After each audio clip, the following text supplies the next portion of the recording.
नमस्ते, मैं सुलता महाराणा। मेरे YouTube channel SM education the educational platform पर आप सबका स्वागत है। आज हम पढ़ने जा रहे हैं MST 11 हिंदी कहानी डिप्टी कलेक्टर विश्लेषण और मूल्यांकन। तो चलते हैं पाठ परिचय की ओर। स्वतंत्रता पूर्व 1925 में जन्मे रचनाकार अमरकांत की मानसिकता का निर्माण स्वतंत्रता प्राप्ति के बाद चौथे पांचवें दशक में हुआ था। इस समय एक तरफ द्वितीय विश्व युद्ध के बाद अवसन्नता का दौर था, तो दूसरी तरफ भारत में स्वाधीनता संग्राम के उत्तर काल में युवा आंदोलन का दमन,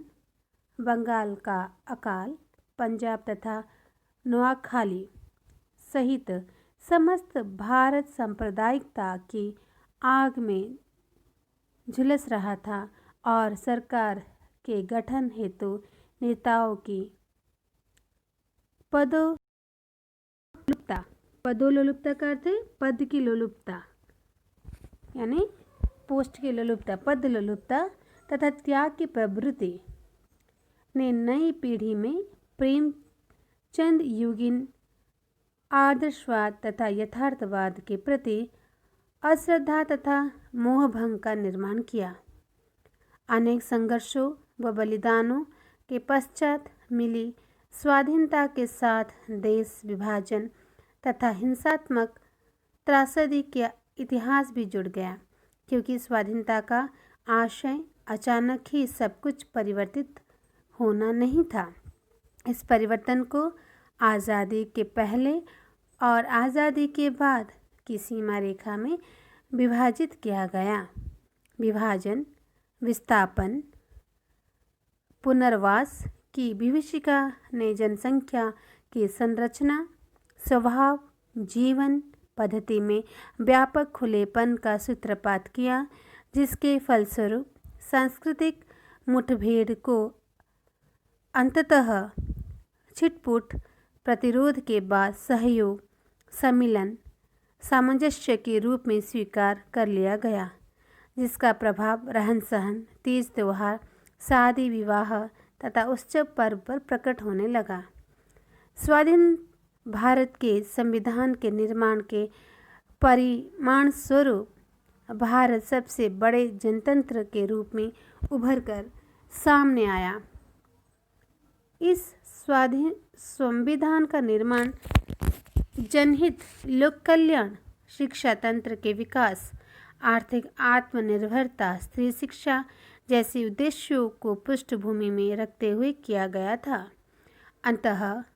अतः आत्मनिर्भरता के कारण अस्तित्व बोध तथा असीमता संपन्नता की भावना ने पारिवारिक सामाजिक संबंधों तथा स्थिति में व्यापक रूप से परिवर्तन किया, जिसे सुरक्षा व अधिकार की व्यवस्था, आरक्षण आदि के संदर्भ में दूरगामी तथा व्यापक सामाजिक समीकरणों को बदलने वाले तत्वों के रूप में स्वीकार किया गया। किंतु स्वतंत्र भारत में प्रशासन तंत्र का गठन तथा व्यवहार विदेशी सत्ता के प्रशासन तंत्र के विस्तार के रूप में ही सामने आने लगा, जिसमें लाल फीताशाही, कोटा परिमिट,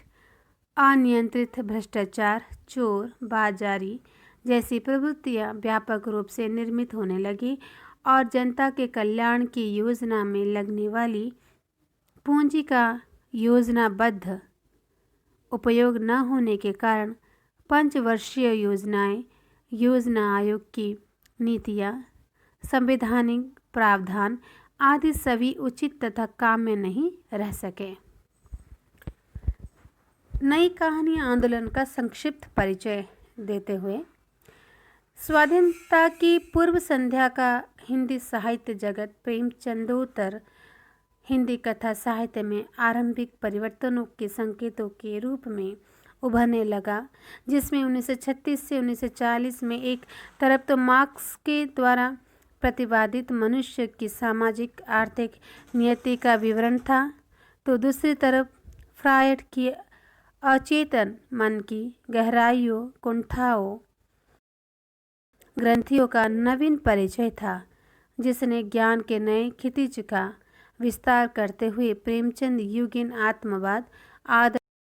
आदर्शोन्मुखी यथार्थवाद से मोहभंग का कारण तथा आधार प्रदान किया।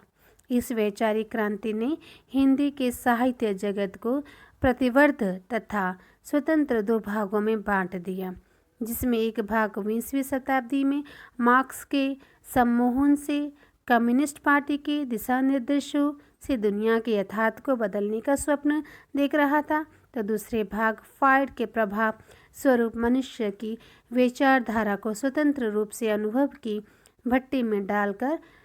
यथार्थ के रचनात्मक धरातल पर नई कहानी के रूप में अपनी रचना और विचारधारा से नया अर्थ तथा परिणति प्रदान कर रहा था। इसे नए बोध में भावुकता तथा रोमानियत के लिए कोई स्थान शेष नहीं था। इसमें प्रेमचंद की पूस की रात तथा कफन जैसी कहानियों की पूर्व परंपरा की विरासत के रूप में भी जाना जाता है। नई कहानी के रचना विधान में परिवर्तन को आधार मानते हुए नामवर सिंह ने निर्मल वर्मा की परिंदे कहानी को पहली नई कहानी मानते हुए इसे नई कहानी का आरंभ माना है, क्योंकि इसमें नएपन का वह बोध था जिसका रचना विधान अन्य से अलग था। 1956 में कहानी पत्रिका के विशेषांक के आधार पर इस समय की कहानियों को नई कहानी के समग्र विकसित रूप में दिखा गया। इसके बाद 1950 से 1965 तक का 1.5 दशक नई कहानी का प्रथम दौर माना गया, जिसका सूत्रपात स्वाधीनता पूर्व चौथे दशक में हो चुका था और स्वाधीनता के बाद की परिस्थितियों ने इस परिवर्तन, बोधगत बदलाव, नवीन शिल्प तथा वस्तु विधान और संवेदना को विकसित किया, जिसे नए के रूप में परिभाषित करते हुए एक आंदोलन का नाम भी दिया गया। नई कहानी कालवाची विशेषण न होकर जीवन के लिए नए दृष्टिकोणों को अभिव्यक्त करने वाले तथ्य है, जो आधुनिक चेतना का पर्यायवाची माना जाता है, जो कि एक दृष्टिकोण, एक मूल्यबोध तथा चेतना के एक विशेष स्तर का घोतक है। नई कहानी में रचनाकार का आधारबोध, वैज्ञानिक दृष्टिकोण, तर्कसम्मत मूल्य चेतना का आग्रह तथा अनुभूति की प्रामाणिकता है, जो जिए हुए भोगे हुए यथार्थ को सत्य की कसौटी पर तोलकर उसे प्रतिष्ठा देकर अभिव्यक्त करना चाहता है। नई कहानी पर अक्सर स्वीकृत मान्यताओं, निर्धारित आस्थाओं तथा सनातनी परंपराओं को भंग करने का आरोप लगाया जाता है। इसका मुख्य कारण प्रचलित तथा परिपाटीबद्ध जीवन पद्धतियों की घुटन और छटपटाहट थी, जो कि बदली हुई परिस्थितियों में नए भावबोध के संदर्भ को ग्रहण करते हुए अप्रासंगिक होती चली गई तथा अब नए भावबोध में व्यक्ति की पारिवारिक सामाजिक भूमिकाओं को अनुभव की प्रामाणिकता को जांचने तथा देखने का आग्रह होने लगा, जिसके कारण परिस्थितियाँ अतिवादिता की श्रेणी में आ गई। किंतु यह आवेगजन्य गुब्बारा होता है जो उबलकर शीघ्र ही बैठ जाता है। किंतु राजेंद्र यादव, मोहन राकेश तथा कमलेश्वर ने अंततः अनुभूति और विचार दृष्टि को पहचान कर उसे हिंदी कहानी में स्थान दिया, जिसके कारण ये हिंदी कहानी के 3 तिलंगे नाम से प्रसिद्ध हुए। राजेंद्र यादव की एक दुनिया समांतर, कमलेश्वर की नई कहानी की भूमिका, मोहन राकेश का परिवेश, सुरेंद्र चौधरी कृत नई कहानी पाठ और प्रकृति, देवीशंकर अवस्थी कृत नई कहानी संदर्भ प्रकृति तथा मानवर सिंह कृत नई कहानी नामक संदर्भ ग्रंथों का नई कहानी के एक आंदोलन के रूप में देखा जा सकता है। स्वतंत्रता प्राप्ति के तत्काल बाद के वर्ष टूट फूट तथा मोह भंग के वर्ष थे, क्योंकि संघर्ष के उपरांत प्राप्त स्वाधीनता का स्वप्न यथार्थ के रूप में अपूर्ण तथा अपर्याप्त सिद्ध हुआ। स्वाधीनता के संघर्ष के दौरान ही विदेशी सत्ता ने भारतीय लोगों के बीच फूट के बीच बोकर एकता को खंडित कर दिया, जो कि स्वाधीनता प्राप्ति तक अपने चरम तक पहुंच चुकी थी, जिसकी परिणति विभाजन के रूप में हुई। स्वार्थ और उद्देश्य स्वहित तथा लाभ के चलते विशाल भारतीय जनसंख्या विभाजन की त्रासदी को झेलने को अभिशप्त हुई तथा स्वतंत्रता प्राप्ति के बाद जनता का मोह पुनर्निर्मित आदर्शों से भंग हो गया। स्वतंत्रता के पश्चात दूसरा परिवर्तन मध्य वर्ग की रचना के रूप में देखने को मिला। अधिकांश रचनाकार इसी वर्ग से आते हैं। स्वतंत्रता के बाद शिक्षा के विस्तार, आर्थिक साधनों तथा सत्ता के वितरण में परिवर्तन के फलस्वरूप सामाजिक संरचना तथा ढांचे में भी व्यापक परिवर्तन प्रकट होने लगे, जिसके कारण सामाजिक रूप से प्रतिष्ठित अन्य व्यवसायों में पुराने मध्य वर्ग की साझेदारी कम होती गई तथा वह क्षेत्र से लगभग बेदखल होते चले गए, जिससे उसे भविष्य असुरक्षित लगने लगा, जिसने स्वतंत्रता के प्रति मध्य वर्ग के मोह भंग को उत्पन्न किया। स्वतंत्रता के पश्चात औद्योगिकरण, शहरीकरण तथा स्थानांतरण के फलस्वरूप सामाजिक गतिशीलता तथा विस्थापन ने संयुक्त परिवार को तोड़ने के महत्वपूर्ण भूमिका निभाई। औद्योगिकरण तथा विस्थापन ने लोगों को शहरों की ओर पलायन के लिए प्रेरित किया, जिसके कारण महानगरीय संस्कृति का उदय हुआ। किंतु महानगर के अपरिचित परिवेश, असुरक्षा की भावना तथा बिरादरी के अंकुश न होने के एहसास ने व्यक्ति के आंतरिक अस्तित्व बोध की हानि, अकेलेपन तथा अजनबीपन जैसे तत्वों को बढ़ावा दिया, जो कि नई कहानी के रचनाकारों के मुख्य विषय बने। नई कहानी की विषय वस्तु को अनेक रचनाकारों ने शहरी संवेदना, ग्रामीण संवेदना, मध्यवर्गीय संवेदना, अभिजात या निम्न वर्गीय संवेदना जैसी कथा कोटियों में बांटकर अपनी रचना का विषय बनाया। किंतु इस विभाजन व्यक्तिनिष्ठ तथा समाजनिष्ठ संवेदना की पृष्ठभूमि में व्यक्ति एक सामाजिक आयाम है, जो समाज की एक व्यक्तिक छवि है, जो वस्तुतः अनुभूति की प्रामाणिकता तथा संवेदनागत शिल्पगत बदलाव सहित नई कहानी का व्यावर्तक पहचान बना। वास्तव में अपनी प्रामाणिकता का अर्जन कोई भी कहानी शिल्प के आधार पर ही करती है, जिसे मोहन राकेश, राजेंद्र यादव, निर्मल वर्मा, फणीश्वर नाथ रेणु, अमरकांत आदि रचनाकारों ने प्रयोग की व्यापकता को प्रदान किया है। इस नई कहानी के रचनाकारों ने भावात्मक दृष्टि विधान, वस्तु का परत दर परत उद्घाटन, नाटकीय संक्षेपण, सूक्ष्म पर्यवेक्षण दृष्टि द्वारा विवरणों के जनघट में वस्तुगत यथार्थ का अनुभव, विचारों का भावात्मक समंजन आदि के माध्यम से कहानी के विधान को, हर प्रकार के अनुभव को समेटने का सामर्थ्य प्रदान किया। सीधे साधे तथा आदि मध्य अवसान वाले कथानकों से पत्र, डायरी, चेतना प्रभा, आत्मावलोकन, सिंहावलोकन, विहंगम दृष्टि तक के अनेक प्रयोगों ने कहानी के रचना तंत्र और युक्तिकोश को अत्यंत समृद्धशाली बनाया है। अमरकांत की कहानियाँ और नई कहानी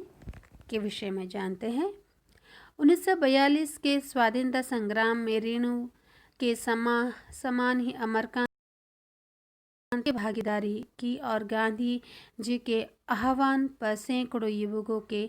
समान वे भी पढ़ाई छोड़कर भारत छोड़ो आंदोलन में कूद पड़े। किंतु आंदोलन के दमन तथा इस आंदोलन के भूमिगत होने से युवा पीढ़ी में निराश तथा दिशाहीनता का उदय हुआ। निराश की इन्हीं आर्थिक स्थितियों में बेकारी, बेरोजगारी, पारिवारिक तिरस्कार, व्यक्तिगत निरर्थकता का आत्महंता बोध, स्वाधीनता से मोहभंग तथा सामाजिक प्रतिबद्धता के आलोचनात्मक दृष्टिकोण को लेकर नई कहानी के युवा लेखकों ने अपनी कलम चलाई, जिसके माध्यम से वे देश के लोगों के सुख दुख में सम्मिलित होकर उनके संघर्षों में साथ देते हुए मनुष्यता के रूप में उनसे जुड़ने की अपनी शक्ति तथा सामर्थ्य को व्यक्त किया। नई कहानी मनुष्य जीवन की इन्हीं वास्तविकताओं को उजागर करने का एक सशक्त प्रयास है। मोहन राकेश, राजेंद्र यादव, कमलेश्वर आदि की आर्थिक कहानी की तुलना में अमरकांत का लेखन थोड़े विलंब से प्रारंभ हुआ, जिसमें उनकी दोपहर का भोजन कहानी जनवरी 1955 में तथा डिप्टी कलेक्ट्री सन 1956 में प्रकाशित होकर पुरस्कृत भी हुई। इन्हीं कहानी के माध्यम से अमरकांत की लेखकीय प्रतिष्ठा तथा पहचान बनी। जिंदगी और जोग उनका प्रथम कहानी संग्रह है, जो उनकी रचनात्मक प्रतिभा का सर्वश्रेष्ठ स्तर है, जिसमें संकलित दोपहर का भोजन, डिप्टी कलेक्टर तथा जिंदगी और जोग को नई कहानी के क्लासिक कृतियों का दर्जा मिला। देश के लोग, मौत का नगर, सूखा पत्ता, आकाश पक्षी, सुखजीवी अमरकांत के चर्चित उपन्यास है। नई कहानी की विषय वस्तु के आधार पर अमरकांत शहरी संवेदना के लेखक माने जाते हैं। शहरी संवेदना में व्याप्त जड़ता, अवसाद ग्रस्तता, महानगरीय जीवन स्थितियों की दबाव में संत्रस्त आत्मलीन प्राप्त वास्तव में स्वाधीन भारत के भविष्य की योजना का परिणाम था, जिसने औद्योगिक विकास तथा शहरीकरण की तीव्र प्रक्रिया के अनभ्यस्त व्यक्ति के संवेदन तंत्र पर होने वाले आघात को मुख्य केंद्र बिंदु बनाया गया है। अमरकांत की कहानी दोपहर का भोजन तथा डिप्टी कलेक्ट्री मध्यवर्गीय जीवन के उस पक्ष के संघर्ष सरोकार रखती है जो नौकरशाही सामाजिक रूप में प्रतिष्ठित व्यवसायों में पुराने मध्य वर्ग की साझेदारी घटने तथा पूंजी की आवश्यकता वाले क्षेत्र में उसकी बेदखली को व्यक्त करती है। हत्यारे नामक कहानी में अमरकांत ने युवाओं की एक उच्छिन्न, संवेदनहीन, निर्मम, निरुद्देश्य मौज की मनोवृत्ति हेतु की गई हिंसा का चित्रण किया है। अमरकांत की कहानियों की कथावस्तु निम्न मध्यवर्ग तथा निम्न वर्ग के दैनिक जीवन के अनुभवों की सामग्री है, जिसमें उनके अभावों, दुखों, संभावनाओं सहित व्यंग, आचरण की विसंगतियों तथा नैतिक स्खलनों का चित्रण किया गया है। इन सब के वर्णन में यद्यपि संयत, संवेदना, संतुलन, आवेग का ध्यान रखा गया है, तथापि ये चित्र अनेक स्थानों पर अपनी सीमाओं का अतिक्रमण करते हैं। जिंदगी और जोग कहानी में अमरकांत सर्वहारा वर्ग के प्रति गहरी करुणा और जीवन की गरिमा के प्रति सम्मान की गहरी भावना को व्यक्त करते हुए रजुआ नामक पात्र की हास्यास्पद स्थिति का वर्णन अन्य पुरुष के रूप में करते हुए आत्माधिकार तथा चेतना की भावना से गरीब तथा विकट परिस्थिति में भी चिपके रहने की मनुष्य की प्रवृत्ति को वर्णित करते हैं, जिसमें वर्षों से कोई परिवर्तन नहीं आया और व्यक्ति उसमें बदलाव के स्वप्न को रोजाना घंटों तक देखता सोचता रहता है। वास्तव में जिंदगी और जोग कहानी में रजुआ के माध्यम से मनुष्य की दुर्दम जिजीविषा का चित्रण किया गया है। दोपहर का भोजन अमरकांत के शिल्प कौशल का दूसरा उदाहरण है, जिसमें एक सर्वथा गरीब तथा निम्न मध्यवर्गीय परिवार में दोपहर के एक 1.5 घंटे की अवधि का विलंबित चित्र है। इस कहानी में दोपहर के भोजन हेतु परिवार का एक एक सदस्य बारी बारी से आता है और खाकर उठता है। 2 बेटे, गृहस्वामिनी तथा गृहस्वामिनी का पूरा परिवार अपनी अपनी मनस्थिति के साथ कहानी में उपस्थित है। हर सदस्य के भोजन के लिए बैठते समय कुछ शब्दों के परिवर्तन के साथ कहानी वही मेन्यू दोहराती रहती है, जिसमें कहानी का शीर्षक भोजन को व्यंग्य से करुणा बनाते हैं। हर बार गृहस्वामिनी परिवार के प्रत्येक सदस्य से थोड़ा और भोजन लेने का आग्रह करती है, किंतु भोजन के पर्याप्त न होने की जानकारी के चलते हर सदस्य अपना पेट भरे होने का बहाना बनाते हुए और खाने से इनकार कर लेते हैं। खाने के अलग अलग तरीकों द्वारा रचनाकार ने अलग अलग पात्रों के चरित्र के संकेत दिए हैं, जिसमें छोटे छोटे विवरणों के संयोजन से कहानी परिवार के सदस्यों के आपसी संबंधों के ताने बाने को उजागर कर देती है। कहानी के अंत में गृहस्वामिनी मुंशी चंद्रिका प्रसाद का दोपहर के भोजन के बाद निश्चितता के साथ सोना उनकी दिनचर्या में घर कर चुके तनाव, विपन्नता, असहायता, बेरोजगारी के कारण उपस्थित गरीबी एक चरम हताश की निश्चितता को व्यक्त करती है। परिवार की गृहस्वामिनी सिद्धेश्वरी ही संपूर्ण कहानी में एक दूसरे के साथ स्नेह भावना रखते हुए बातचीत करती हुई दिखाई देती है, किंतु अन्य सदस्य की आपस में बातचीत की कोई जानकारी नहीं दिखाई देती। यद्यपि सिद्धेश्वर अपने कतर व्योंत से परिवार को बांधे रखने लायक करुण सांत्वना का असंभव प्रयास करती है, तथापि उसके पास स्वयं अपने लिए कोई सांत्वना नहीं है। बड़े तथा छोटे बेटे के साथ आपसी थोड़ी बहुत बातचीत से उनके जीवन के और छोर का खाका प्रस्तुत करते हुए लेखक ने भय, चिंता और आशंका का अति स्नेहपूर्ण उन्माद युक्त चित्रण किया है, जिसके सहारे निम्न मध्यवर्गीय वास्तविकता उजागर होती है तथा उसमें भी परिवार को एक कवच में सहेजने के सिद्धेश्वरी के दुस्साध्य पराक्रम को चित्रित किया है। परिवार के लापता भविष्य और आंधे मुँह गृहस्वामिनी के निश्चित सोने तथा आंगन में पेवंद लगी लटकी साड़ी स्त्री और उसके घर के प्रति उसकी असहाय तथा करुणा स्थिति को अभिव्यक्त करती है। इसी कहानी को अमरकांत ने ठेठ अभिधा तथा मितभाषी शब्दों के प्रयोग द्वारा निम्न मध्यवर्गीय जीवन को वास्तविकता को उजागर करने वाली यथार्थवादी कहानी के रूप में अभिव्यक्त किया है। चलते डिप्टी कलेक्ट्री पाठबोध और प्रक्रिया की ओर। तब तक हमने जाना अमरकांत जी के बारे में,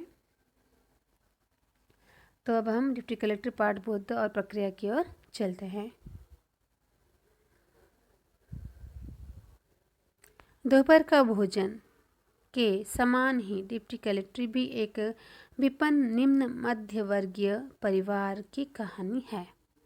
लेकिन इस कहानी में एक बहुत बड़ा अंतर यह है कि इसके नायक बाबू सकलदीप मुख्तार है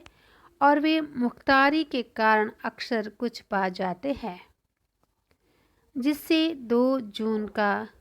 चूल्हा चौका चल जाता है,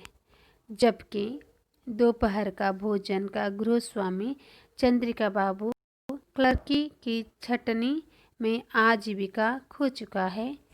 जिससे बची खुची जमा पूंजी से घर के पुरुषों को गिनकर 2 रोटियां खिलाने की नौबत आ जाती है।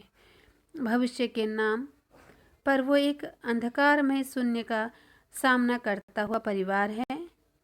जबकि डिप्टी कलेक्ट्री की परीक्षा का फॉर्म भरवाकर भविष्य में निवेश का निर्णय, आशा, प्रतीक्षा, सत्य होने की तत्परता का स्वप्न है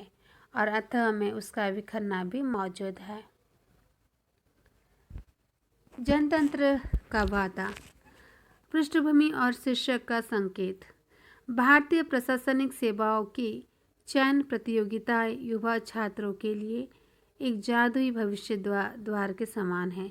स्वाधीन भारत का पहला दशक पंचवर्षीय योजनाओं के जादूलोक के नवनिर्माण के स्वप्न संसारों के जैसा था, जिसमें अंग्रेज शासन में शासक की कृपा के आधार पर डिप्टी कलेक्टर की नियुक्ति संभव हो पाती है। किंतु स्वाधीन जनतांत्रिक भारत में वंश, जाति, कुलीनता, खानदान आदि तत्वों से मुक्त योग्यताओं के आधार पर प्रशासनिक सेवाओं में चयन होना प्रारंभ हुआ, जो कि जनतंत्र का सर्वसाधारण के लिए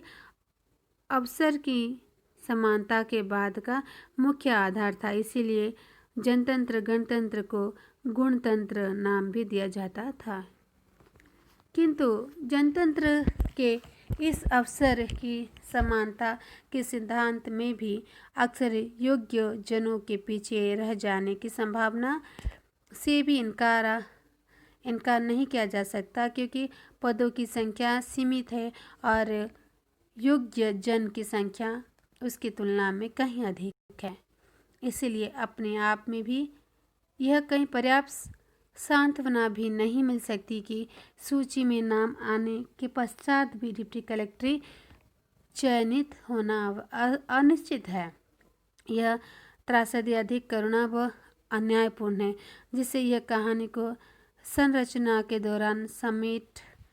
समेटे जाने का सशक्त प्रयास अमरकांत ने किया है। जीवन में लक्ष्य की भूमिका। घटनाक्रम की दृष्टि से इस कहानी को भी कथा विहीन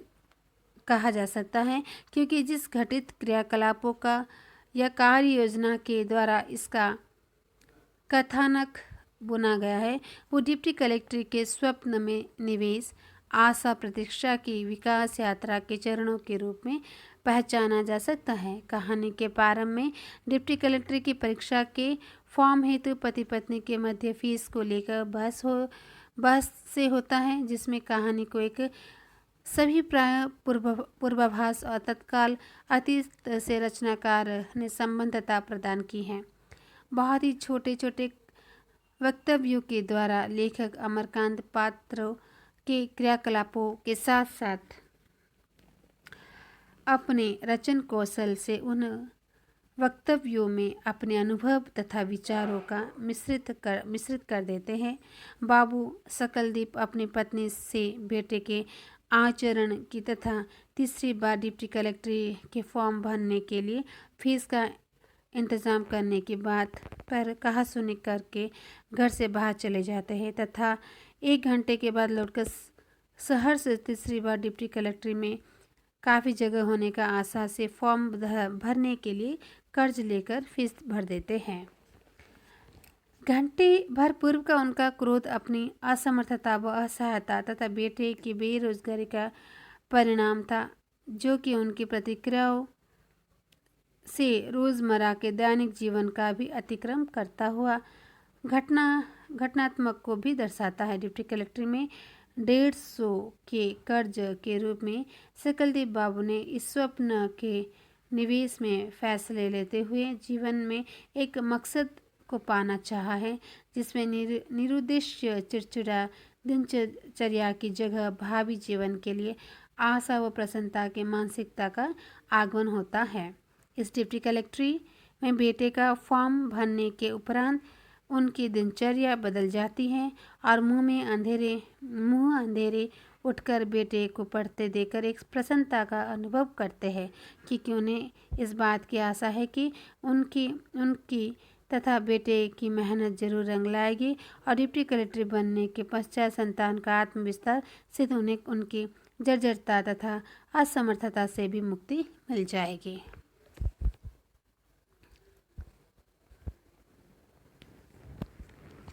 परीक्षा की तैयारी। परीक्षा देने के लिए प्रस्थान और परीक्षा फल की घोषणा कहानी में चित्रित अवधि को इन 3 भागों में बांटा गया है और तीनों के दौरान सकलदीप बाबू ने क्रियाकलाप व मानसिक व्यवहार को केंद्र में रखा गया है। मानव प्रतियोगिता में बैठा तो बेटा है, लेकिन परीक्षा पिता की हो रही है। उनके आचरण में स्नेह, चिंता, सहनशीलता, आस्था व श्रद्धा, आत्मविज्ञापन की प्रवृत्ति, बेटे की देखभाल तथा जीवन के प्रति राग और अशक्ति का भाव उत्पन्न होता जाता है। बेहद मेहनत तथा बद परहेजी से सकलदीप बाबू बीमार भी पड़ते हैं। परीक्षा के लिए प्रस्थान करते समय वे अपनी दुर्बलता को बावजूद बेटे को प्रसाद पकड़ाने हेतु रेलगाड़ी के साथ दौड़ लगाते हैं और बेहद हास्यास्पद स्थिति तक पहुंच जाते हैं, जिसका चित्रण अमरकांत ने प्रतीकात्मक अर्थवत्ता ग्रहण करते हुए बहुत ही कुशलता के साथ किया है। स्वाधीन भारत का पहला दशक, आशा और विश्वास। सकलदीप बाबू ने के बेटे के पास प्रादेशिक लोक सेवा आयोग में इंटरव्यू कॉल आती है, तो अंतिम परिणाम घोषित होने से पूर्व ही सकलदीप बाबू तथा उनकी पत्नी कल्पना संभावना को यथार्थ के रूप में लेने लगते हैं। वे यह मान चुके हैं कि बेटा नारायण डिप्टी कलेक्टर हो चुका है, जिसमें नारायण की पत्नी को डिप्टाइन कहा जा रहा है। माँ मोटर में घूमने जाने का वादा याद कराती है और नारायण की पत्नी सुबह के स्वप्न का जिक्र करके नारायण के डिप्टी कलेक्टर के स्वप्न को यथार्थ की भूमि पर उतार देती है। वास्तव में स्वप्न जीविता तथा उसके सहारे प्राण शक्ति दोहने की क्षमता तथा विनोद का सृजन इस कहानी के चित्रण की स्वाभाविकता और विश्वसनीयता को संभव बनाते हैं। स्वाधीन भारत के प्रथम दशक की मानसिकता को भी अमरकांत ने पात्रों के माध्यम से व्यक्त किया है, जिसमें पहले जैसी बेईमानी के न होने का संकेत भी दिया गया है, किंतु स्वाधीनता को कोई जादू की छड़ी नहीं जिसके घूमते ही पल भर में सब कुछ बदल जाता है। यद्यपि पंचवर्षीय योजनाओं के आधार पर अवसर की समानता का वादा भी किया जाता है, किंतु उनकी सफलता के लिए नतीजे की प्रतीक्षा के उपरांत ही इन्हें जन आकांक्षाओं पर कसा जा सकता है। परिणाम, आशा और प्रतीक्षा के बीच अटकी हुई सांस। बेटे की प्रतियोगिता में स्वयं परीक्षा देते हुए सकलदीप बाबू बंद परहेजी तथा मानसिकता तनाव के कारण बीमार तथा कमजोर हो गए, जिसके लेखक अमरकांत ने अनेक उनके संकल्प व संघर्ष अगली पीढ़ी के भविष्य में निवेश को छीजते हुए स्वास्थ्य की कीमतों को, स्वाधीन भारत की ऋणग्रस्त योजनाओं, प्रतीक्षारत जनता तथा ईमानदारी पर बाद भी आशा में अटकी हुई सांस का प्रतीक बनाया है। परीक्षाफल घोषित होने के पश्चात न पूरी तरह से सफल न पूरी तरह विफलता के स्थगित निर्णय में निम्न मध्यवर्गीय परिवार में अनिश्चित प्रतीक्षारत तथा लंबी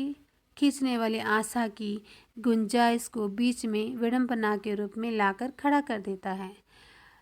परिणाम जानने के पश्चात निराश में डूबे सकलदीप बाबू से पत्नी ने परिणाम जानने की उत्सुकता व्यक्त की, तो उन्होंने बेटे को फीस तथा खाने पीने के लिए कर्ज की बात न बताने का निर्देश मात्र ही पत्नी को दिया और पत्नी को भगवान द्वारा सबका कल्याण करने का आश्वासन भी दिया। उनके हाव भाव तथा शारीरिक प्रतिक्रिया का वर्णन अमरकांत ने किसी विशेष भावना के घटित होने की आशा में परिप्रेक्ष्य में किया है, जिसकी पृष्ठभूमि में एक बुद्ध में शैशव का सा उत्साह देश के स्वाधीन शैशव का प्रतिबिंब है, जो अगली पीढ़ी के रूप में भविष्य के लिए अपना सब कुछ विनष्ट करने को उद्गत है। किंतु इस निवेश का भविष्य में क्या परिणाम निकलेगा यह कोई नहीं जानता। वास्तविकता के साथ जिस प्रकार शिशु का कोई लेना देना नहीं था, उसी प्रकार अमरकांत ने सकलदीप बाबू की शैशव जैसी प्रतिक्रिया को भी अस्वाभाविक विश्वास के रूप में प्रकट किया है। डिप्टी कलेक्टर का जो स्वप्न भविष्य के लिए देखा गया था, उसकी परिणति केवल बेटे की सांस चलती रहने तथा उसके अभी तक सोए रहने के सांत्वना के रूप में होती है, जो कि विलंबित परिणाम के मध्य उम्मीद को अटकी हुई डोर का प्रतीक है। शिल्प कौशल। अमरकांत का शिल्प कौशल डिप्टी कलेक्टर कहानी में सादगी तथा कथ्य की सरल अभिव्यक्ति के साथ प्रकट हुआ है, जो सरलता व सादगी के पश्चात भी कथन को सरलीकरण में परिवर्तित नहीं करता। आलोचकों ने अमरकांत की तीनों सर्वश्रेष्ठ कहानियाँ जिंदगी और जोग, दोपहर का भोजन, डिप्टी कलेक्टर